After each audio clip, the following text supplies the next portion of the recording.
Hello Silver Oaks, welcome to you all. Today we are going to talk about the topic money and credit.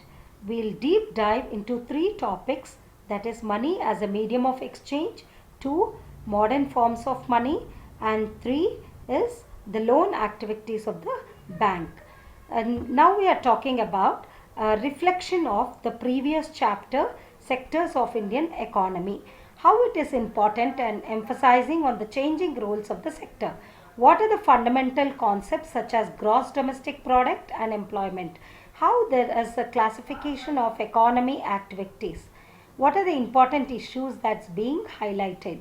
And the government takes care of each and every thing in our economy. How all the three sectors production is included in GDP of our country. That's the income what the country gets. How the government has to support all the business activities of production and encouraging all these people to get benefited or profit. At the same time, government spends so much money on health and education. Quality education is one such thing that the government takes care of. So where does it get its finance? What is that the government is looking forward to? So money. When we talk about money, it is the most basic and significant inventions of the mankind, without which world would have collapsed, right? So money, how it is defined, it can be defined as anything that is generally accepted as a means of exchange, at the same time acts as a measure of or store of value. Then we talk about credit. What is a credit? Credit is the ability of a customer to obtain goods and services before payment is based on trust that payment will be made in future, or it is sum received listed on the right side of the column. Next we are talking about the what is in medium of exchange. What is that medium of exchange? Something that buyers will exchange with the sellers when they want to purchase goods and services. That is what is called as barter system. So we are talking about money, and even before the money came into existence, how do you think trading happened? Did you ever wonder how did this happen? So they would directly exchange goods and services for trade. When we are talking about barter system is an old method of exchange. This system has been used for centuries, but it has certain limitations. When you are talking about certain limitations, it is lack of double coincidence of wants, that mutual want of buyers and sellers in barter system is not there. Similarly, they have absence of common measures of value, where so many goods and are produced and exchanged. There will be unlimited number of exchange ratios. So that is one particular thing that you need to see. Lack of divisibility. If a person wants to purchase wheat equal to the value of half of his horse, he cannot do so without killing his horse. Thus, this divisibility factor is missing. Next, we are talking about difficulty in storing wealth. So, holding stocks like wheat, potato, cattle, it involves costly storage, or else it deteriorates, right? Next, lack of satisfactory unit. It is very difficult to engage in contract that okay, I'll take the good today, I'll do your payment in future. You cannot do that. So these are the things, these are the limitations that we saw in barter system. Now getting to know what is double coincidence of wants. When you want to know what is double coincidence of wants, in this you can talk about that a seller has to find a person who wants to buy seller goods, at the same time who must have what the seller wants. This is an example that he gave in double coincidence of wants. I trade chicken for a pair of shoes. I would love to sell these shoes, but I can't eat chicken due to my bad teeth caused by smoking.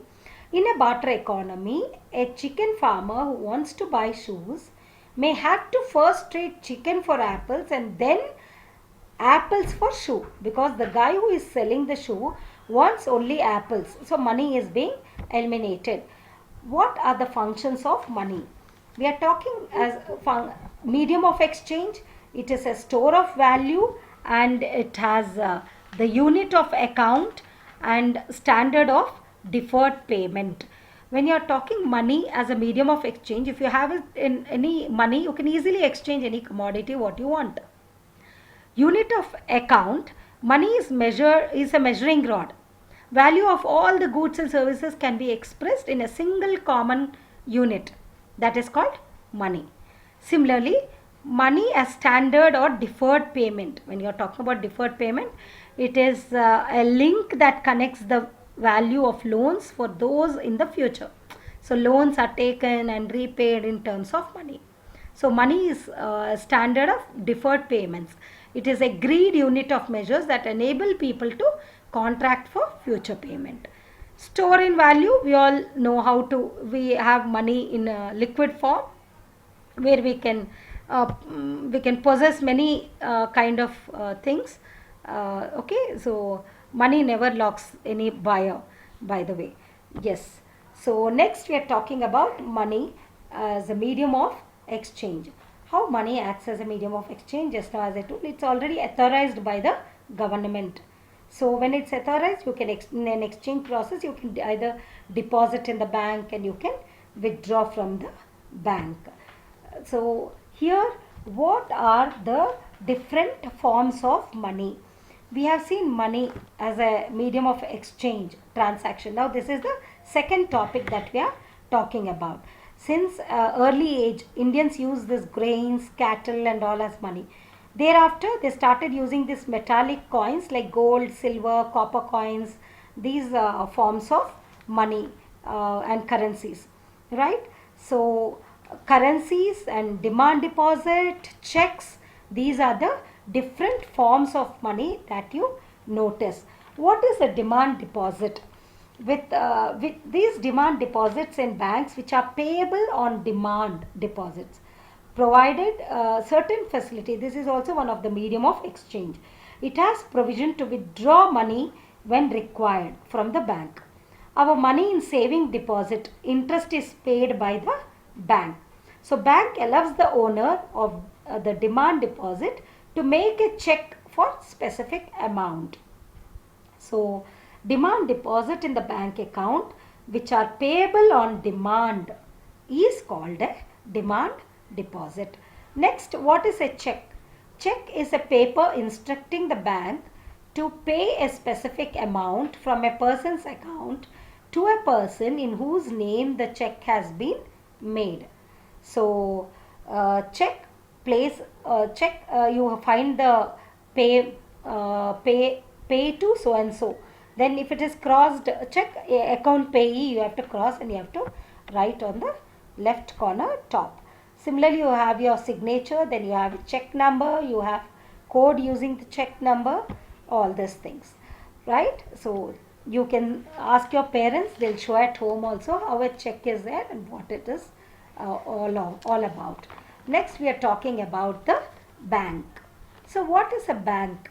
It is an institution which accepts deposit from public withdrawal by checks, advance loans for various sorts of thing. We have commercial bank. On the other hand, we have central bank, or we call it as an RBI, Reserve Bank of India. What is the role of Reserve Bank of India? It is an apex institution of our country. It is a banker to all the other banks. It maintains monetary stability, and it is the only bank which has a monopoly on issuing currency. No other bank can issue currency. It regulates and supervises proper functioning of other banks. It controls and credits the money interest. At the same time, it maintains the external value, may it be foreign exchange, and it's a custodian of foreign exchange. So on the other hand, what is functions of financial institution or commercial banks? They all accept the deposits. Some banks, most of the banks accept deposits and give loans. They aim at only profit making. So they what are the functions? What are the functions of these commercial banks? They also form saving account. They accept all the deposits, and they provide bill of exchange. They transfer any funds that is made. Then they even foreign trade finances they try to fund. Then we have checks, they have credits, where credit will be given to others. For most of this business institution, organization, all this mortgage or car loans, they'll be funding. So the huge demand of loans are required for various economic activities, and these banks are used to lend the money out. So bank always charge, as I told you, higher interest rate or loans of what they offer on deposits. Now we'll see what is the loan activity of the bank. So bank keeps a small proportion of their deposits as cash with themselves.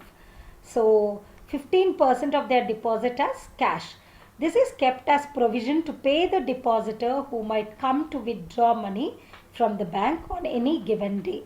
All whoever deposit money at one day only, all will go and ask. Then from where do the bank get the amount? So it uh, the depositor and the borrower, the money that it gets, the profit that it gets between these two. So it will try to maintain that 15% money always as cash, because any depositor can go and claim any amount at any day. So bank uses a major portion of the deposit to extend loans. Here is a small example. Depositor is depositing in the bank. The bank pays 3% interest to the depositor. Whereas when bank is lending to the borrower is paying 9% interest to the bank. So here the major difference between that 9 minus 3%, it is 6%. So the bank profit, or the difference between the interest paid to the depositor and the interest received from the borrower, is an example. It is the profit of 6% to the bank. That is how the banker gets its money, and it is an income to the bank. So talking about this topic, one, it is very interesting for you all to know that we have completed this topic, and hope you all understood this part of the chapter, and enjoy learning. Keep doing the class task that's given after the video. Happy learning to all. Thank you very much.